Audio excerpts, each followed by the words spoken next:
In order to actually run a leak test on a Site Sentinel iTouch console, first off you want to go to Configuration and IS Module Setup. Go ahead and click on your probe. You want to go through one of two things. You either want to set it for automatic test, which is going to allow it to run it when it wants. Otherwise, you want to set it for manual test, when you can actually push the button on the console, tell it when you want to start the test. Next thing you want to do is set the minimum product level. What this is going to do is the minimum amount that is going to be allowed to be in the tank in order for a valid test to be ran.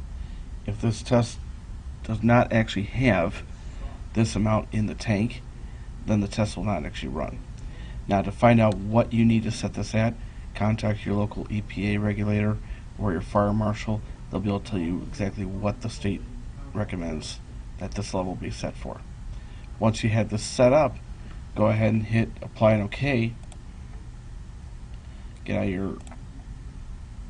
of this and go to controller. Go to global time leak test settings. From here you can actually set up the leak test rate, whether it's going to be 0.1 or 0.2 GPH. From this point on, you want to go through and set your recurrence pattern for how often it's going to actually run, whether it's going to be daily, weekly, monthly, or yearly, and you set the duration.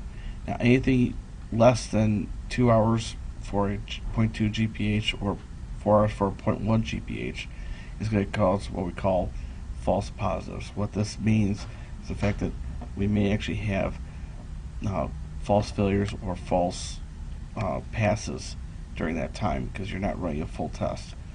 What we would normally suggest is run the actual default value here. This way you can actually make sure that it runs for that length of time, and that way you can actually go through and make sure you get a correct leak test.